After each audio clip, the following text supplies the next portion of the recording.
Happy Spiritual Sunday. We'll give you all a few minutes to get online, your friends to get online.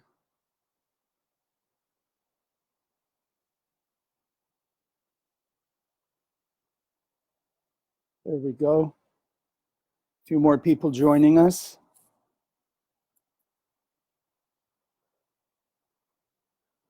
Hope your holidays are warm and friendly. We're broadcasting here, as you can see, from the jungles of Boca Raton. Good morning to you. Give people a few minutes to join us.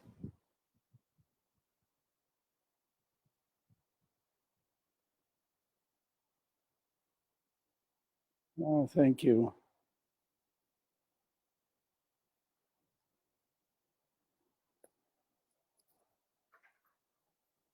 There we go. A few more.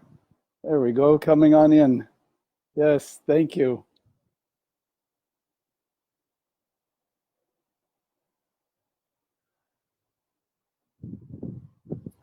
Happy Sunday to you, Jacqueline. Good morning, Jerry. It's nice to be able to see this and see right away your comments. Good morning, Jane.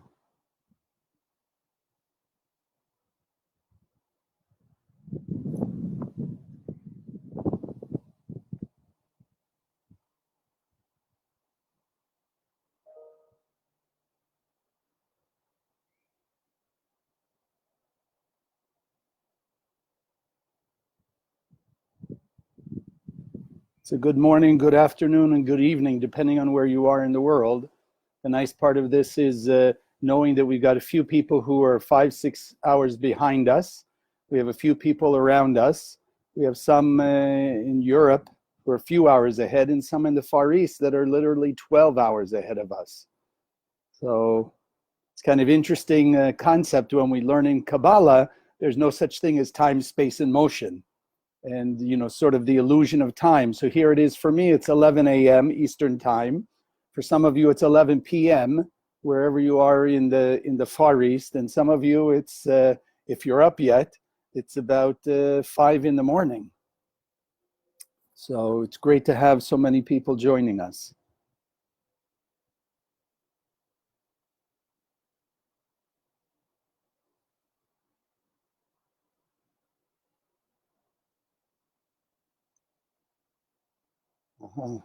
There we go. Ah, now I can see this. Good morning. Good morning. Okay. Ooh. 4 p.m. Okay, we got somebody at 4 p.m.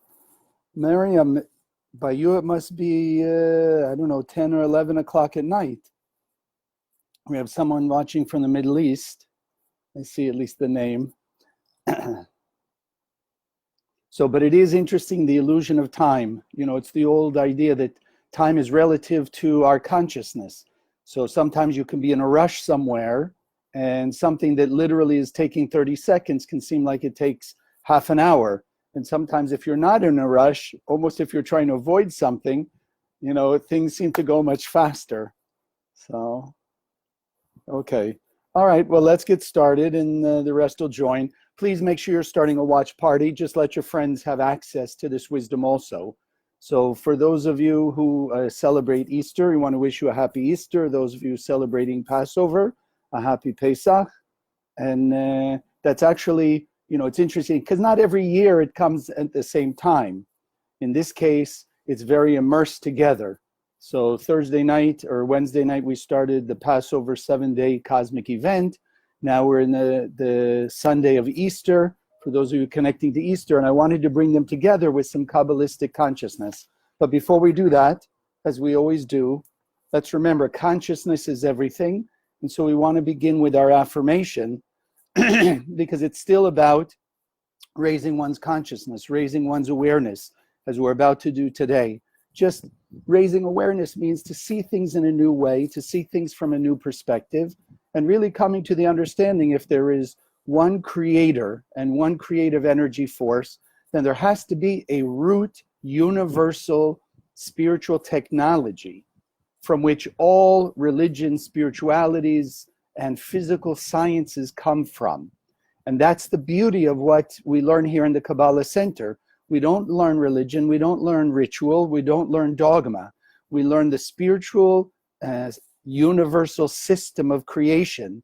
And that then allows us to be able to see how not only it affects our personal life, but how many of our religious backgrounds were based in, or are based in, this wisdom called the Zohar and Kabbalah. It's just maybe taken in a little different language or taking off a different path a little bit, etc. So let's start with our, there we go. Let's start with our affirmation. We can all say it together. We want to meditate to send this energy to every human being on earth. Oops, sorry, we'll get there in a second. Because we want to be able to impact every human being on earth to have also this spiritual awakening. So we say it together. Consciousness is everything. I raise my consciousness today to see the miracles and wonders of life, and I commit myself to behave with greater love, compassion, and kindness towards all human beings. All human beings. Okay, and if you just joined us, please make sure you do click the watch party button to let other people share in this wisdom. So as I said, it's not coincidental as in accidental, but it's synchronistic. That Passover and Easter, we also know, if you've done any religious study, are founded in the same thing, right? The Last Supper of Jesus and the disciples was the Passover meal. So there are so many different details to what the Kabbalists teach us about everything in the universe. In fact, for me, it was at first a little overwhelming, and then I came to realize the fact that there are so many details over thousands of years written by different Kabbalists, all based on the Zohar, but because they all fit together congruently, made me come to truly accept with certainty that this is the original universal spiritual wisdom that belongs to every human being. And then once we're learning this fundamental teaching, we can take it out into our own lives, into our own unique circumstances. Because the fundamentals of every human being, as we've said the last few weeks, are the same. They are the same. We're created by one God. We're created with one technology. We may have different languages or cultures, etc., but those were developed later. Humanity was created the same originally, which is actually where we want to go. I want to go back to the idea of Adam and Eve being ethereal beings, and I believe we've talked about it in the last few weeks. Adam and Eve were the vessel of the endless world, manifest in two ethereal beings, one Adam, all the male souls, Eve, all the female souls. But therefore you and I are part of them. They are not separate entities. They are not our ancestors. They are us. Our soul was there in them. So what they did, we did. And as we want to remember, we are immortal beings. We were created as Adam and Eve, as these slightly physical entities to be immortal. Because in the endless world, if there's only light, then there is only immortality. There was no darkness, no illusion, no lack, no limitation in the endless world. When we first came into this world, into what we've called the Garden of Eden, there was also no lack, no limitation. There was the playing out, if you will, of what we came in the endless world to uncover, to realize that we wanted to emulate the Creator. So we came into this world to be able to emulate the Creator. And that's why the first iteration, if you will, of humanity was just two perfect beings, two perfect light beings that had no flesh and blood, because they were just light and immortal. Unfortunately, what happened? We got ourselves caught up in the physical world. That's part of our free will. We have free will, like we said a little bit in the beginning. We have free will to be caught in time, space, and motion. And some of us are. Some of us are obsessed with time. Some of us are paralyzed by time. Some of us, etc. We give into this illusionary aspect of time. And that doesn't mean that we don't deal with time, but how it deals with us is determined by our consciousness. So a person who just takes time in stride, let's say, okay, so they go about their day, etc. They do their business, but they're focused on doing their business, meeting people, speaking, talking on the phone, being connected on the internet, etc. They're not obsessed with the time to the exclusion of the people they may be communicating with or the things they have to do. So you and I, as Adam and Eve, we came down perfect eternal beings, perfect immortal beings. We gave into the illusion of this world. We found ourselves caught with the help of that opponent.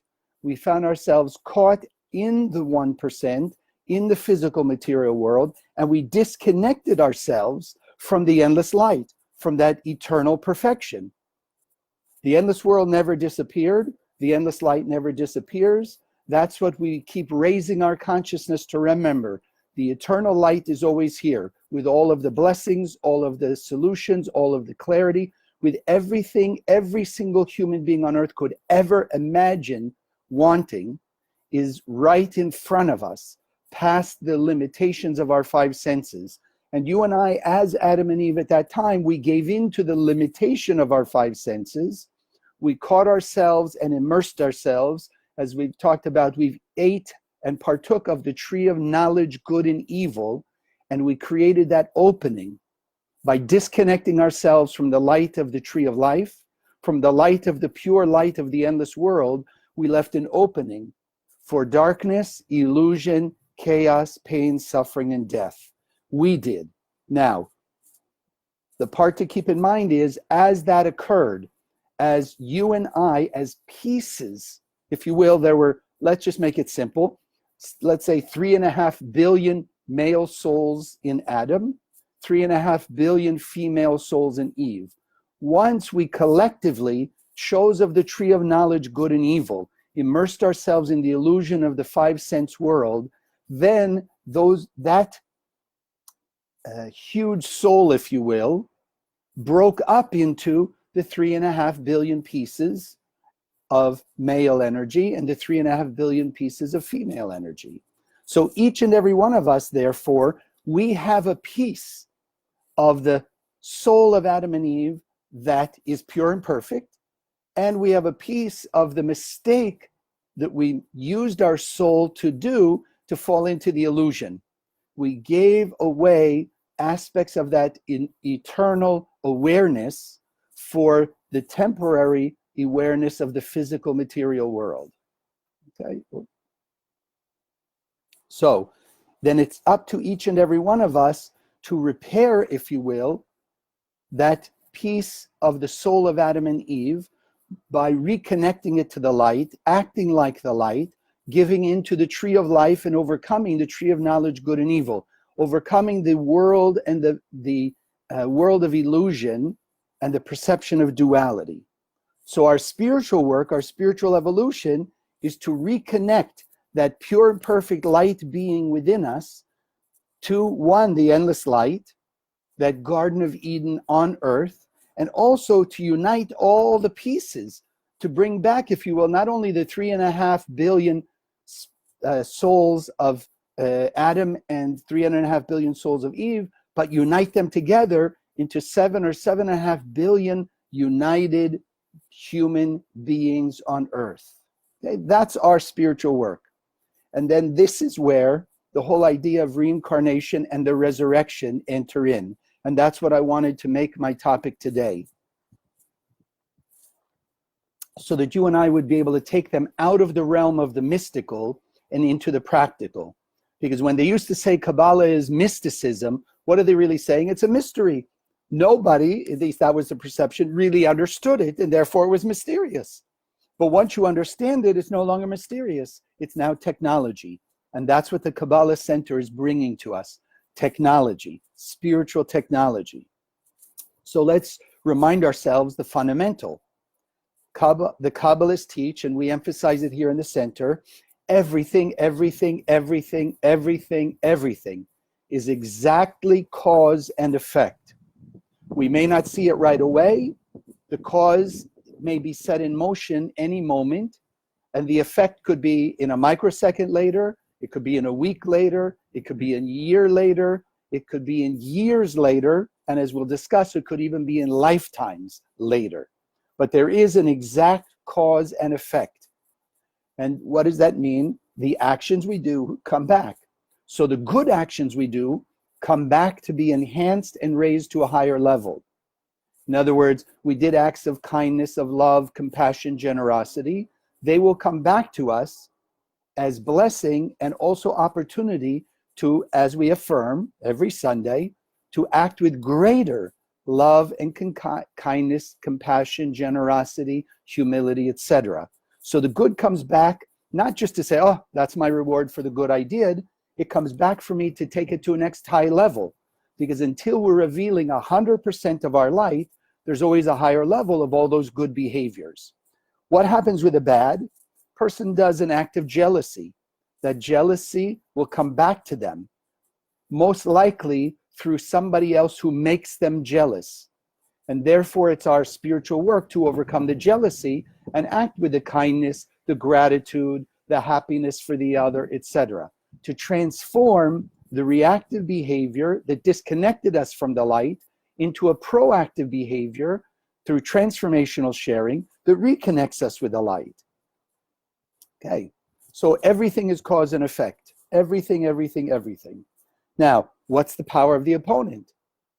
The opponent in the Garden of Eden taunted us to give in to the five senses and immerse ourselves in the 1% and essentially disconnect our perception from the tree of life. So we only saw the good and the evil.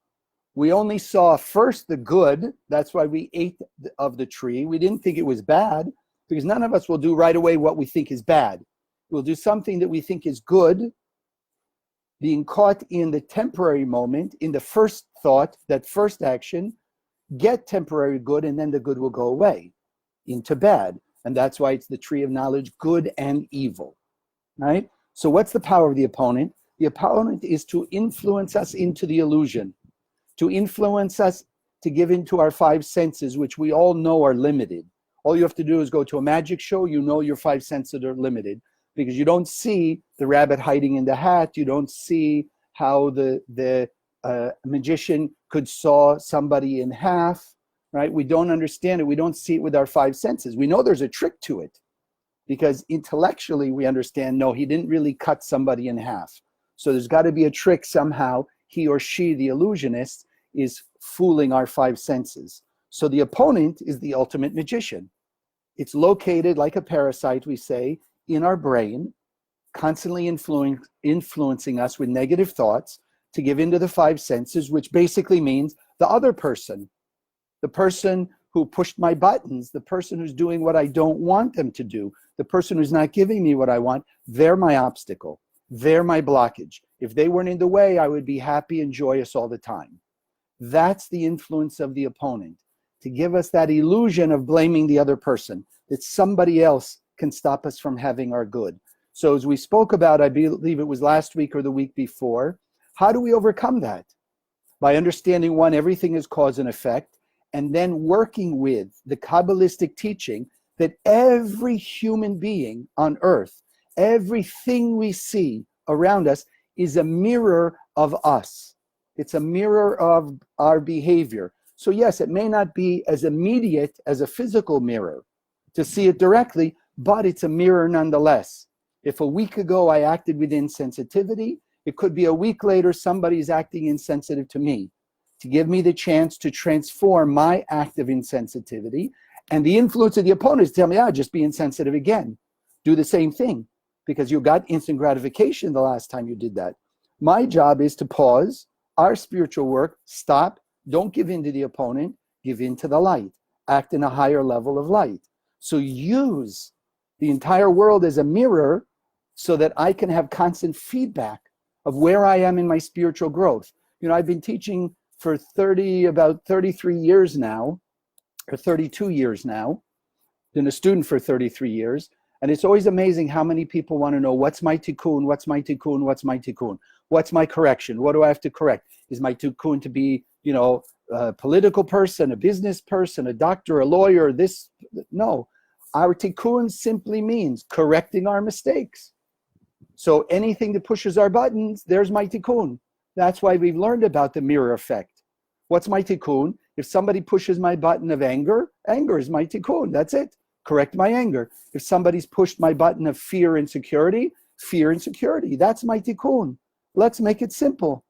Tikkun is just simply whatever, whenever, however I need to fix my disconnecting, reactive behaviors into proactive reconnecting with the light of my soul and the light of the endless world all around me. That's it. So we use it. Now, the opponent has many assistants, let's say, or many different terms, names. So another term for the opponent is the angel of death. It's another aspect of the opponent, is it not? Now, what's the angel of death? It's also the influence. It's also the influence of illusion. But in this case, it happens to be a bigger illusion, the illusion of death. Now, many, probably all of us, at least believe that the soul is immortal. So when a person passes from this world, we will tend to say, well, but we know their soul is immortal. It went to heaven or it went to hell or it did this, that, or the other thing, but it's out there somewhere. But the angel of death, even for those of us who believe the soul is immortal, gives us the illusion of not seeing the person. The great Kabbalist, there's a very nice story in the Bible of Aaron, who just lost two of his sons when they erected the tabernacle in the desert. Two of his sons, it says fire came from heaven, killed them, essentially took their soul, left the body, but Aaron was quiet. Essentially, he could see their soul. He saw them like you and I can see each other. So he was beyond the illusion of the angel of death. And that's why he was able to be quiet and just go about his work. Yes, I'm sure there was a part of him, as all human beings, who felt a slight loss.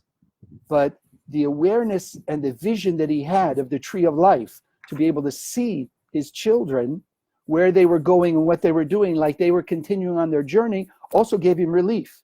It wasn't the same angst or grief as most of us have when one of our loved ones, heaven forbid, leaves the world.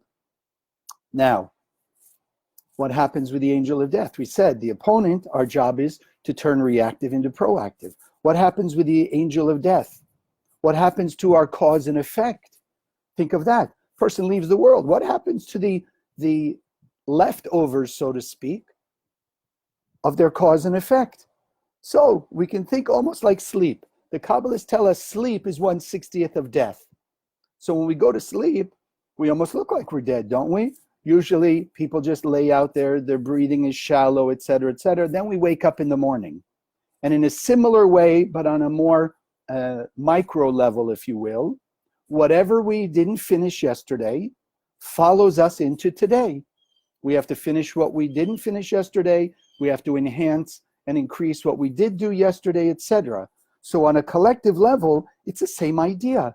Our cause and effect follows us from one lifetime to the next. So the good we did in our past life followed us into this lifetime.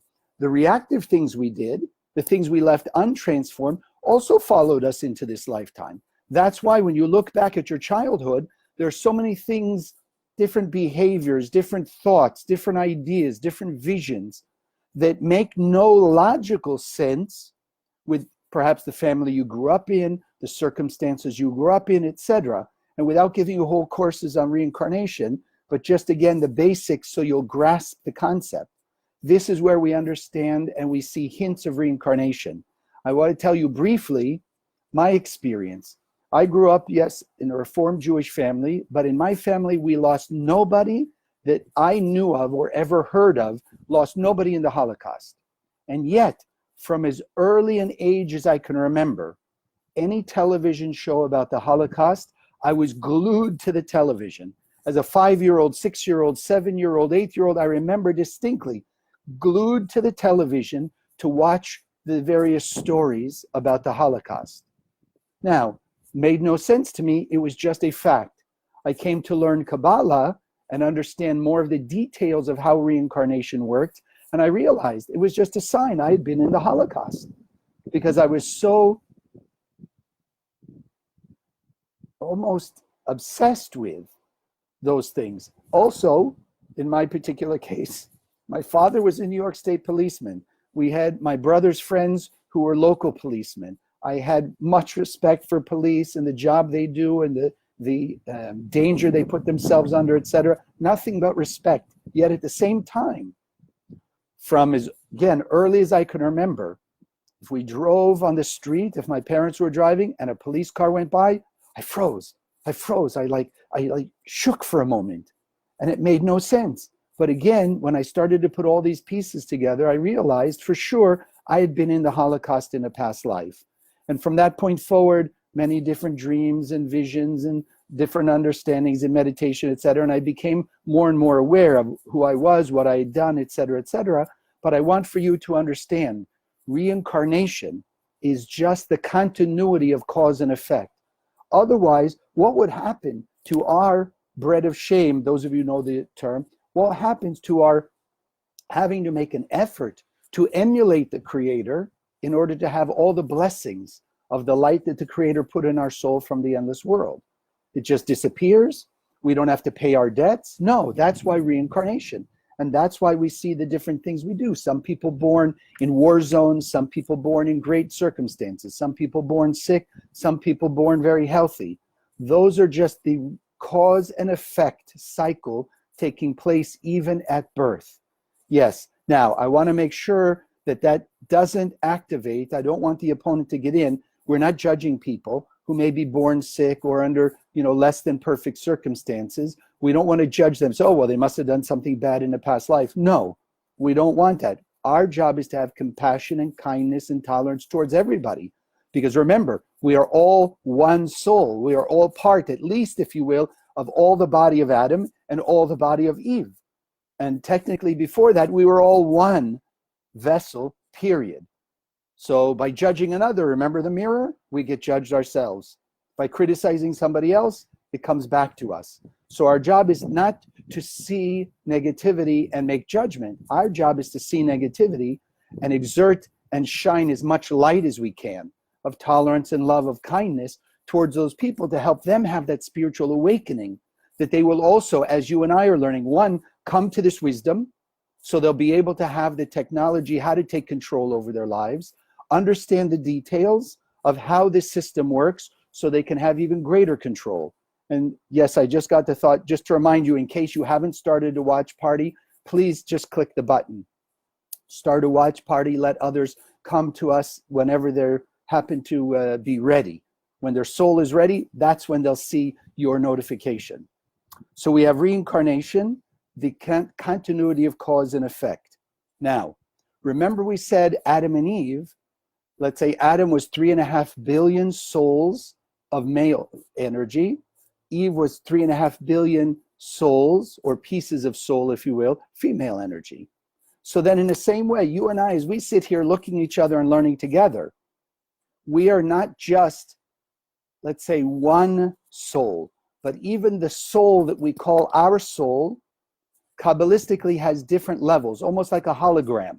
Yes, you can, break a piece off and it still contains the essence of that entire soul. So there are different gradations, if you will, even with our soul. Now, I don't want to go into those details. Those of you who are on Kabbalah.com, part of the One House membership, you can go and learn reincarnation. You can understand the 5 levels of the soul, etc. But I want us to get to this next point. So that means, right, we have different levels of soul, and therefore as we reincarnate, ideally we've grown higher and higher. So let's just say in our last lifetime, we took the lower piece of our soul and we corrected it. We overcame our very 1% mundane, the anger, the fear, the jealousy, the greed, the ego. So we did some correction with the vehicle of our body of that past life. That went into the ground when it died, or when the illusion of the angel of death took over. So we looked like we died. That piece of our soul that we actually revealed its light, we made it manifest, stays with that body in the ground, waiting for what's called the resurrection of the dead. So then who are you and I now? We are that next level of the soul in this body, in this vehicle, to be revealed in this lifetime. So every lifetime, essentially, we're revealing, we're making manifest another piece and another piece and more pieces of the light that we received in the endless world, but that, as we've learned, was just potential in the endless world. That's why we came here in the physical world, and even now as human beings of flesh and blood, to reveal that light through actions of transformational sharing. But the key for this is, in our past lives, every time a body was a vehicle for a piece of the soul to be manifest, to do its correction, or as we call it, to do its tikkun, then that piece of the soul's revealed light stayed in the ground with that body. So there's essentially, yes, as you and I are here, there's a piece of what I would call my soul that I took from the body of Adam when the whole eating of the tree of knowledge took place and the shattering of the vessels, etc., etc. There's a piece even within that piece, a subdivision, if you will. There's a part of my soul that's in that body in a grave somewhere from my past life. I have access, support from that energy. That's why I was born in this lifetime as a good person, a kind person, a nice person, etc. Like all of us. All of you who are watching were born into this lifetime in a certain level of goodness and kindness and generosity and tolerance, etc., etc. We're here to go the next level, to reveal the next higher level. Like math, right? You start in whatever, kindergarten, learning just the number line. Then you start to learn 1 and 1 plus 1. Then you start to learn 2 minus 1. You're always learning math, but if you will, in different levels. So in the same way, each body that carried a soul that did some correction is in a grave somewhere out there, carrying that piece of the soul, waiting for the resurrection of the dead. Because ultimately, we want to reunite all the pieces of soul that were in Adam and Eve, and even those two that we've called Adam and Eve, into one, to be unified together. That's what everybody seems to be praying for, isn't it? That's what everybody's looking for. Every religion talks about the resurrection of the dead. Every religion talks about all the souls coming together, reuniting in heaven on earth, the Garden of Eden, etc., etc.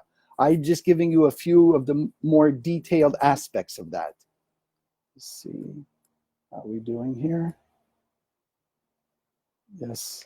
Okay. I just want to take a quick look, see who's joined us. Oh, great. Hello, hello. Wow. So nice to see all of you. Yes. Okay. So now we want to talk about the Messiah, the Mashiach. It's called in Aramaic, in Hebrew. Mashiach means the anointed one. And it's interesting, if you read in the Bible stories about the time of the Temple of Jerusalem or the time of the Tabernacle of the Desert, when somebody brought their sacrifice, because they had done, as we would say, they did something reactive. They behaved in a reactive way. They disconnected themselves from some aspect of the light of the Creator. They blocked a piece of their soul.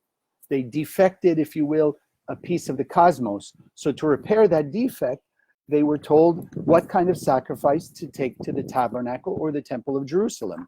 And the priest, or the Kohen, who was the one who helped them through the technology of how to use that sacrifice to cleanse their soul and repair the damage they made to the cosmos, is called Kohen HaMashiach, the anointed Kohen, the anointed priest, but it also literally means Mashiach, the one who saves them, right? Who saves them. So Kabbalistically, what is Mashiach?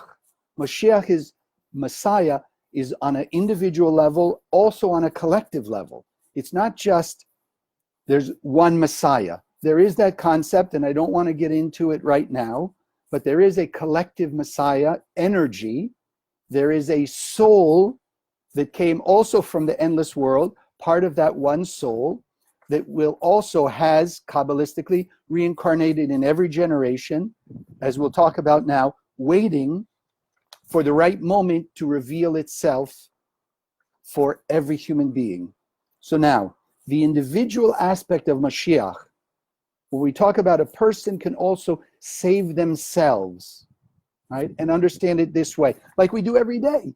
We save ourselves from different difficulties. We save ourselves from problems, right? By our proactive behaviors, we are saving ourselves from more chaos and more repetitive negative behaviors or negative circumstances. So we become in that way our own Mashiach.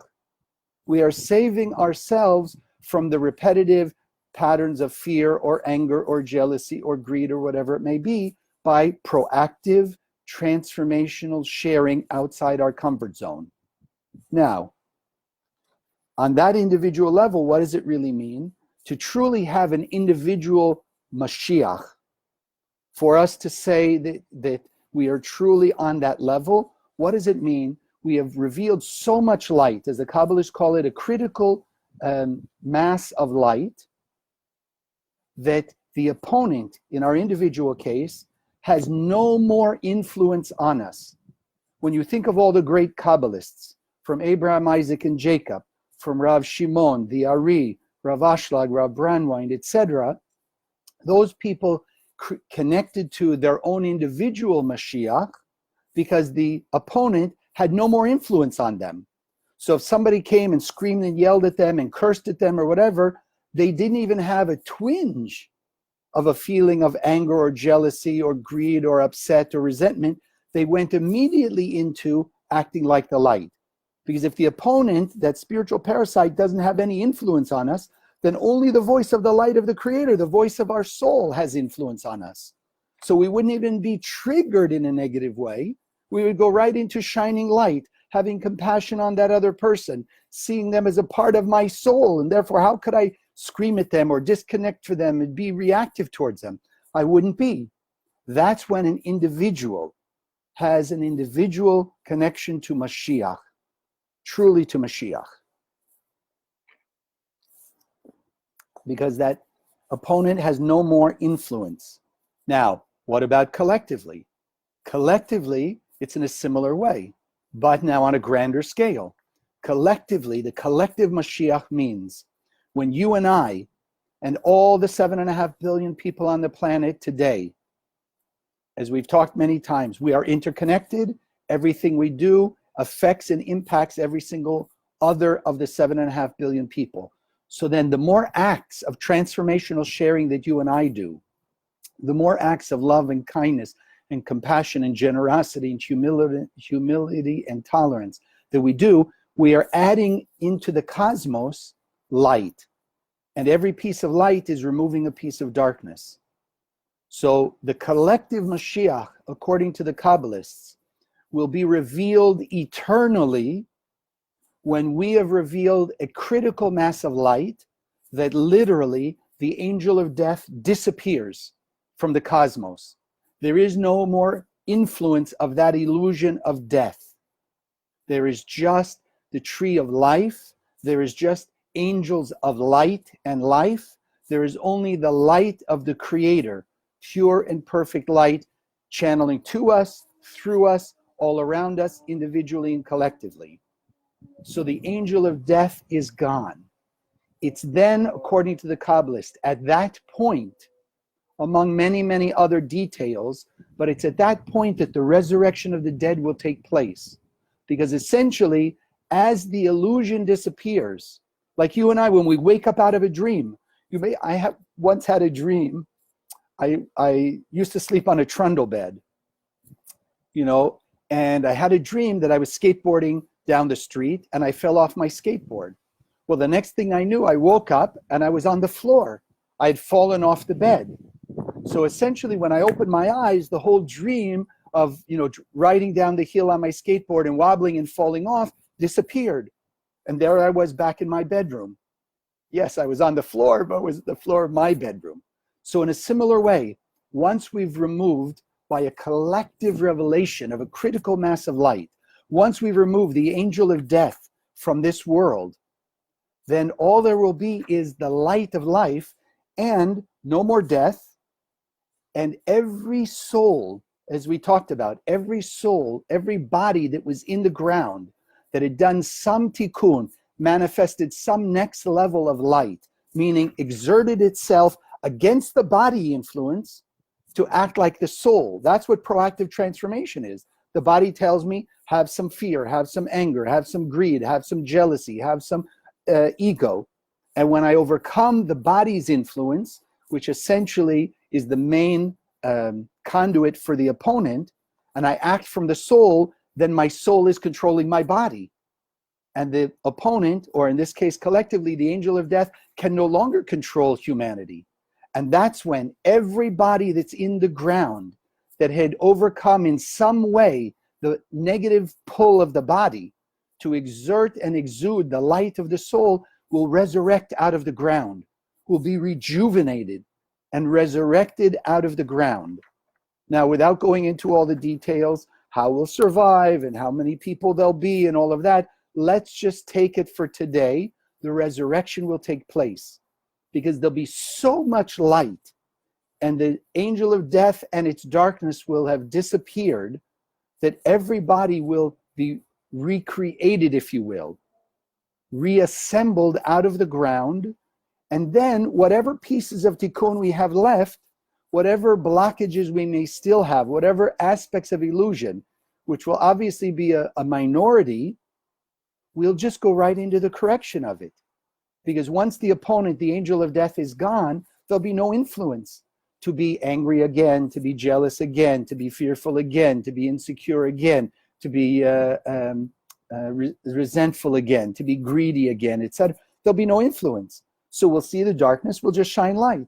We'll see more darkness, we'll just shine light. We'll see the darkness in others, we'll shine light on them, because it'll be easier to see they are me and I am them. The whole mirror effect will be gone, because it'll be very clear to us in our own vision. Like you and I see each other, we will have clarity that you are me and I am you. A piece of my soul is over there connected in you, and a piece of your soul is connected in me, etc. So why would I want to do anything negative to any person?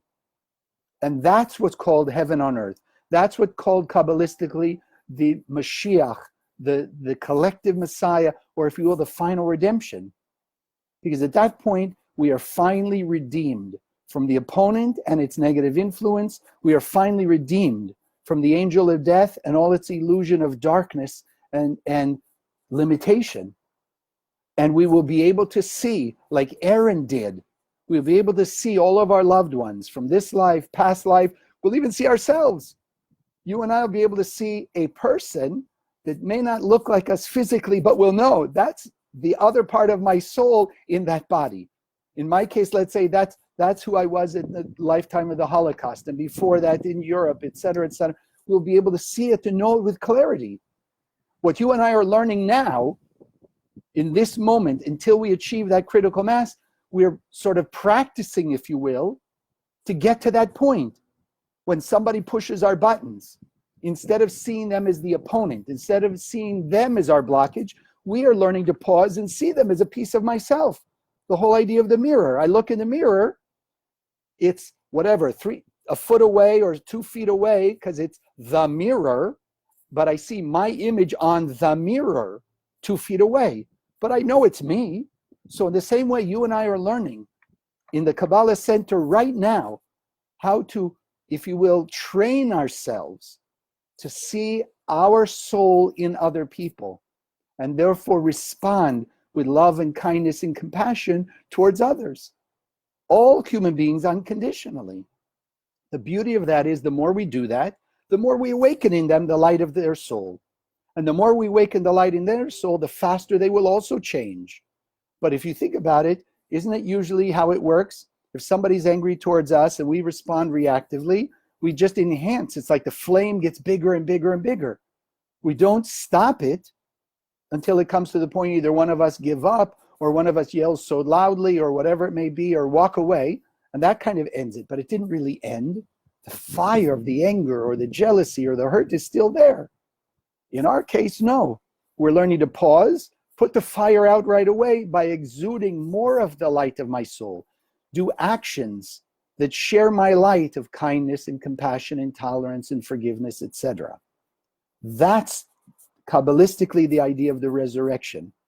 So we have reincarnation is a consistent cycle of cause and effect to be able to finish whatever we didn't finish in our past life. Hopefully this will be the last generation that needs to reincarnate. And now that we've done the reincarnation and we are understanding at least basically the idea of resurrection, Kabbalistically, we can now see what's going on in the world these last few years, not just the corona, but these last few years are giving every human being on earth an opportunity to go back to their piece of Adam and Eve, and instead of giving into the illusion of good and evil, oh, I don't like that person politically, I don't like their economic ideology, I don't like their religion or their color or their language, etc. Instead of allowing ourselves to be influenced by the opponent and divisiveness, no, you and I want to see, yes, we've been given the opportunity to fix everything that's happened these last few years, all the chaos, the negativity, the pain and suffering, etc. We have to say, as students of the Kabbalah Center, it's cause and effect to give us the chance to correct what we each did. Don't look around and say, well, why aren't they doing their job? They're the ones. If you're on one side of the political whatever spectrum and they're on the other side, you're not here to say, oh, well, it's their opportunity. No, it's both of our opportunities. If there's any kind of button being triggered, doesn't matter which side we are of the politics, of the economics, of the cultures, of the races, of the nationalities, of the religion, doesn't matter. It's our opportunity. Anytime I'm triggered, I know it's my opportunity to remove a piece of the influence of my opponent by acting like the light. And as I grow and grow and we achieve our individual Mashiach, then every perception of darkness, every person we see who's still trapped in the illusion is our opportunity to shine more of our light. Because we're no longer being triggered, we're just shining light to help them raise beyond their opponent. And then collectively, when enough of us have raised beyond our opponent, that's the collective Mashiach. That's when the angel of death disappears by transformation back into the angel of life, and there is heaven on earth again. We get back to the Garden of Eden, and we can live on earth that eternal, pure light life. Garden of Eden, heaven on earth. So once again, my friends, there is no way that any of us can truly say on a spiritual Kabbalistic level, one, I'm not affected by it. I don't participate in this. I've disconnected myself from the whole, etc. There's no way to be disconnected from the whole. Like there's truly no way to be disconnected from the infinite light. It's infinite, it's everywhere. It fills our soul, it fills every person, it fills the entire world. Our spiritual work, since we made that mistake as Adam and Eve, is to reunite all the souls together, reunite people. And again, that doesn't mean we all have to be the same. Meanwhile, we're still going to look like we come from different colors, nationalities, backgrounds, languages, etc. But you and I, who are connected to the Kabbalah Center, this is the harmonizing factor. This is the unifying factor. This is the thing that brings us all into perfect love, harmony, joy, and peace. It's in our hands. Let's take advantage of what's already happened these last few years. Let's take advantage of all the pain and suffering we've ever gone through to not need more opportunities to see from what we've already gone through the benefit of acting with light and blessings, with kindness and compassion, and love and generosity, and tolerance and forgiveness, and trust in the light in our soul. We are pure and perfect beings of light. The Creator created us that way. We can have the delusion for a while that we may not be pure and perfect. We may see reactive behaviors, but that doesn't defect our soul. You cannot defect that pure and perfect light. We can cover it up from our point of view. We can give in to the five senses and misperceive the limitations and that other people doing and saying, etc., etc. But we've learned mirror effect. Everything is cause and effect. Let's just commit ourselves today to act in a higher level of cause and effect, see on a higher level, the mirror. Everything that's bothered us this last week, since we met last week, take time today to meditate and share light. If you have a Zohar, scan your Zohar, 72 names, Ana B'Koach, start awakening more of the light and send it, if you will, retroactively. Send it backwards to the people that we harmed, to the things we did reactively, to ourselves. Send light to ourselves to overcome the influence that the opponent had on us in that moment, and let that self that made the mistake send the light of repair to the people that we may have harmed or we defected or reacted negatively towards. It's in our hand, my friends. We're not waiting for anyone to bring the end of pain and suffering and death. We're not waiting for the Creator to bring pain, the end of pain, suffering, and death. It's all in our hands. Let's not wait. The Rav always said, we are not waiting for the Messiah. We are making him show up. We are making that energy show up by our greater acts of transformational sharing, spreading this wisdom, reaching out to every human being, regardless of race, culture, religion, background, ethnicity, it doesn't matter. Everyone has a soul created by God. This technology is to work with that soul. Let's make it happen now.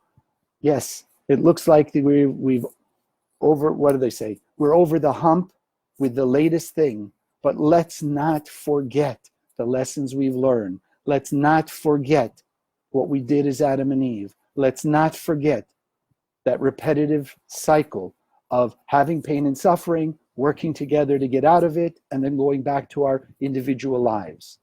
We cannot behave anymore just as individuals.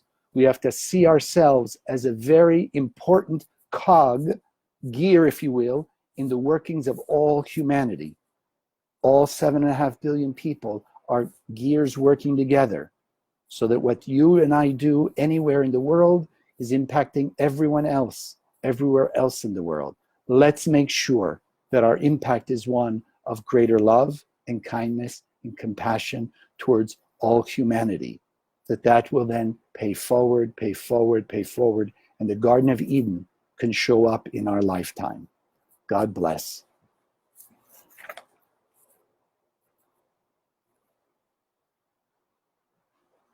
Thank you. Thank you. Everybody can hear. Somebody wrote, I wish everybody could hear this message. Please, just, if you didn't start a watch party, or even if you did, when we finish today, go back, just send people the link or share the video on your Facebook page. All I can ask of you is make it available to others. Our job is not to coerce, twist their arms, etc., but our job is to make sure it's out there. So when that person's ready to wake up, they'll find your face page, they'll remember what you told them the last time, they'll remember the watch party notification, etc. People will be attracted, cause and effect. Do not be hesitant, do not be shy to share these videos with other people, to share the wisdom of Kabbalah. Just let people know it's making your life better, it's changed your life for the better. Let them go to Kabbalah.com, check it out. Let them come to the Spiritual Sunday Facebook page and watch one of the videos, hear one of these messages, see what they think. That's all we can ask of people. Taste it, so to speak. If you enjoy it, keep learning. If you don't, at least you know that it's not for you now, but at least you've tried it. You know what it really is. Okay, please, let's take a moment together. I do want to thank you for all of your support, especially at this time. Any of you who can just give a little bit more, we greatly appreciate it. We're making an effort to do so much to help people who are going through difficult times, to partake of this wisdom, to join us in the live streams, etc. But that would also necessitate, because there are costs. Unfortunately, they're not giving us everything for free out there. So there are costs. So those of you who are okay, right, you're doing okay, you're still working, etc. If you can reach to the bottom of your heart, as I ask from the bottom of my heart, just share a little bit extra. Share a little bit extra. If all of us are sharing a little bit more, it will be able to help thousands and thousands of people to have access to this wisdom, to pull themselves up. And as they pull themselves up, we're also being pulled up with them. Remember, we're all in it together.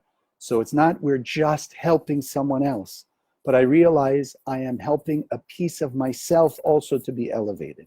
So let's just close our eyes. Let's take this moment. As we bless the gifts, we bless our offering. Just to have gratitude and appreciation for all the Creator's given us, a piece of itself, all the talents, abilities, resources, to be able to have a wonderful life and share abundantly with other people. So we're grateful. We acknowledge in greater consciousness the value of all the Creator's given us, the blessings we've seen even in these last few months. That it's the power of the light force of the Creator that we reveal by our transformational sharing acts that have made this manifest. Cause and effect, like attracts like. So we want to meditate, that empower this gift, that it will go through the Kabbalah Center. It will reach out to 7.5 billion people to bring that spiritual upliftment, that awakening of the Messiah in every human being, that we'll be able to bring together collectively the collective Messiah, the final redemption, the complete end of all pain, suffering, and death, and the revelation of the eternal, infinite light of the Creator, of immortality and unconditional love. We give thanks for this gift. We are happy to share it, knowing that it will create greater blessings in our life and bring more light, peace, and love into the world. We open our eyes and we say, Amen. So again, I want to thank you very much for those of you who did make the watch party, those of you who are sharing the videos. Just let people know, if the thousands of us who are watching will share with others, we could reach hundreds of thousands of people. And out of those hundreds of thousands or even millions of people, even if 1% of 100,000 people, that's 1,000 new people who would be learning today, who'd be connected. If we can keep increasing that and sharing that out there, it won't be long before that truly that final redemption takes place. So I thank you for your support. You can go on the Spiritual Sunday page, make your donation in appreciation and gratitude and support of the projects of the Center, Spiritual Sunday, of helping to get every human being on board this Kabbalah Center train of love, peace, unity, and oneness. Okay? Have a marvelous week. Please let me know. Few of you did reach out. It was in preparation. There was a lot of preparation going on for the 7-day event of Pesach. Some of you did write and ask if we could have a one-on-one session, right? Those are available. So if you write me, those of you who did write, I will be in touch. We can arrange it the next day or two. For those of you who would still like to have some time to meet one-on-one, I'm happy to arrange that with you. Have a marvelous afternoon, evening, morning, wherever you are. Have a fantastic week, and I look forward to seeing you next week. God bless.